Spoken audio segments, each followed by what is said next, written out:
আল্লাহর হক কি সেটা আল্লাহ নিজেই বলছেন। আল্লাহ রাব্বুল আলামিন বলেন, বান্দার প্রতি আমার হক, বান্দার কাছে আমি আল্লাহ রাব্বুল আলামিনের হক হলো ওয়া'বুদুল্লাহা ওয়া লা তুশরিকু বিহি শাইআ। বান্দার কাছে আল্লাহর হক হলো, বান্দার কাছে আল্লাহর দাবি হলো, বান্দার কাছে আল্লাহর অধিকার হচ্ছে বান্দা শুধুমাত্র কেবলমাত্র একমাত্র আল্লাহ রব্বুল আলামিনের ইবাদত করবে। কোন সুবহানাল্লাহ। আল্লাহর ইবাদত করবে বান্দা। আমরা গোলাম কার? সবাইকে চিৎকার মেরে বলতে হবে উচ্চ কণ্ঠে, গোলাম আমরা কার? গোলাম হই এই পৃথিবীতে আল্লাহ আমাদেরকে প্রেরণ করেছেন, ঠিক না? সব জায়গায় গোলামি, সব জায়গায় গোলামি। আমাদের জাতির পিতা, মুসলিম মিল্লাতের জাতির পিতা ইব্রাহিম আলাইহিস সালাম নিজেও এই গোলামির স্বীকৃতি দিয়েছেন। হযরত ইব্রাহিম বলেছেন, ইন্নী ওয়াজ্জাহতু ওয়াজহিয়া লিল্লাযী ফাতারাস সামাওয়াতি ওয়াল আরদ فَطَرَ السَّمَاوَاتِ وَالْأَرْضَ حَنِيفًا وَمَا أَنَا مِنَ الْمُشْرِكِينَ। আল্লাহ রাব্বুল আলামিন বলেন, সাইয়েদনা ইব্রাহিম আলাইহিস সালামের বক্তব্য আল্লাহ তুলে ধরেছেন। তিনি আল্লাহর সামনে কিভাবে মতমজ্জা হয়েছেন, তার মুখমণ্ডলকে কিভাবে ঘুরায় দিয়েছেন, তার কথাগুলি পয়গম্বর ইব্রাহিমের জবান থেকে বেরিয়ে আসা কথাগুলি আল্লাহ কোরআনে কোট করলেন।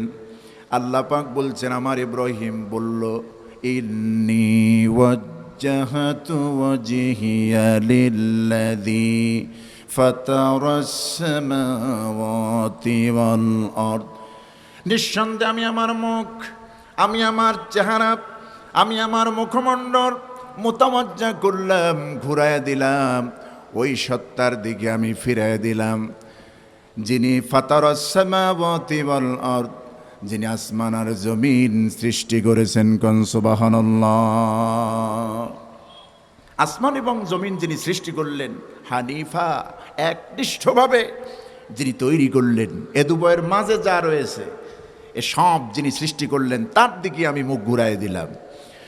আল্লাহ রাব্বুল আলামিন বলেন, শুধু তাই নয়, ইব্রাহিম আলাইহিস সালাম আয়াতের শেষ অংশে আল্লাহ পাক বলছেন, ইমানের দৃঢ়তা নিয়ে ইব্রাহিম বলেছিলেন, ওয়ামা আনা মিনাল মুশরিকিন, আর আমি তোমাদের মতো মুশরিকদের অন্তর্ভুক্ত নই।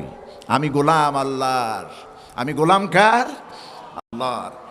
এ কথাই আল্লাহ বলছেন, ওয়া'বুদুল্লাহ, তোমরা আল্লাহর ইবাদত করো। এটা হচ্ছে আল্লাহর হক। বান্দার কাছে আল্লাহর হক হচ্ছে আল্লাহর ইবাদত করা। আরেকটি হক হচ্ছে ওয়ালা তুশরিকু বিহি শাইআ, আল্লাহর সঙ্গে পৃথিবীর কোনো কিছুর সঙ্গে শিরক করা যাবে না, অংশীদার বানানো যাবে না।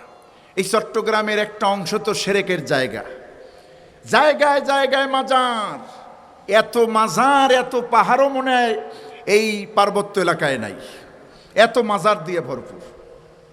আমার তো মনে আছে 2017 কি 18 সনে আমি যখন এই চট্টগ্রামে সম্ভবত এই পেকুয়া অথবা চকুরিয়ার কোনো প্রোগ্রামে আসছিলাম, অথবা অন্য কোথাও, চট্টগ্রাম পার হচ্ছি, তো ড্রাইভারকে বললাম, মাগরিবের আজান যখন হয়েই গেল, মসজিদ দেখে গাড়িটা ব্রেক করে দিও, নামাজটা আদায় করব।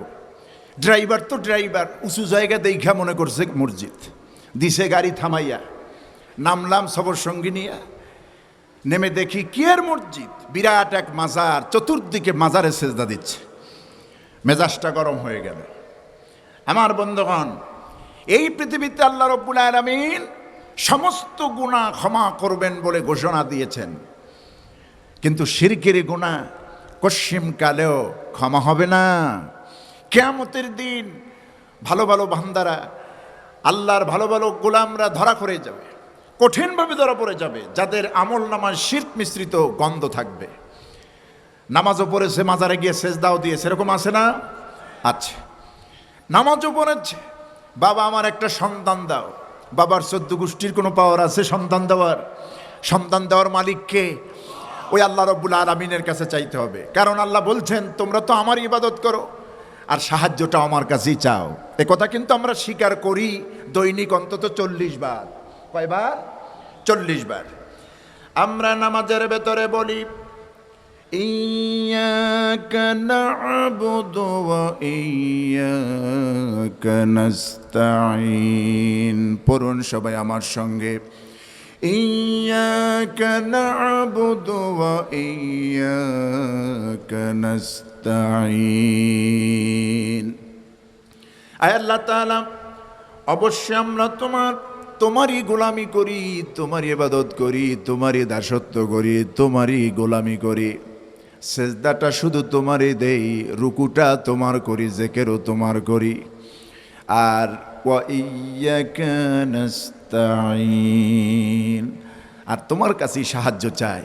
ইবাদত তোমার করি, সাহায্যটাও কি তোমার কাছেই চাই। এরকম গোলাম হতে চান তো? ইবাদত করব কার?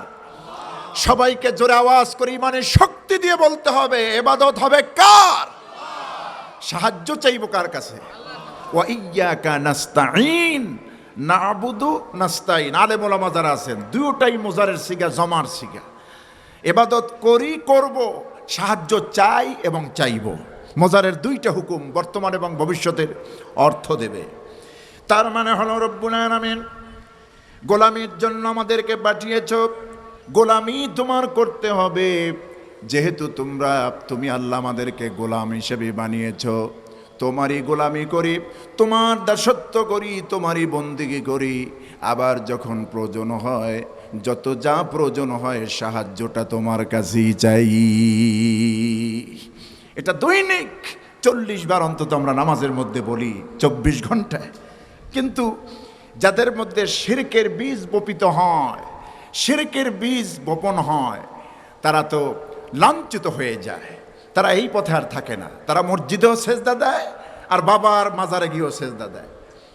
এমন দরবার আছে বাবা তো নাই, আছে বাবার খাট। কি আছে? বাবার খাট আছে। ওই খাটের কাছে যাই অনুমতি নেয়, খাটের কাছে যাইয়া সালাম দেয়, ওখানে গিয়ে বলে আসে। এগুলি তো হিন্দু আলী প্রথা, এগুলি কোনো মুসলমানের প্রথা হতে পারে না, নিয়ম হতে পারে না। ঠিক কিনা? এগুলি তারা করছে। কিয়ামতের ময়দানে এই শিরক মিশ্রিত আমল আল্লাহ রাব্বুল আলামিন উড়াইয়া দিবেন, ধুনা তোলার মতো উড়াইয়া দিবেন, ছুঁড়ে ফেলে দিবেন। শিরক মিশ্রিত আমল আল্লাহ গ্রহণ করবেন না। সম্মানিত ভাইরা, তো এই শিরককে আল্লাহ রাব্বুল আলামিন বলছেন যে একদিকে আমার ইবাদত করবা, নামাজ, রোজা, হজ, যাকাত, তাসবিহ, তাহলিল, এরপরে দান সদকা।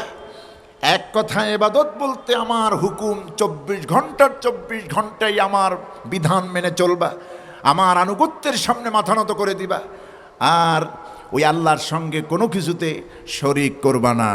এ নির্দেশ কার? ওয়ালা তুশরিকু বিহি শাইআ।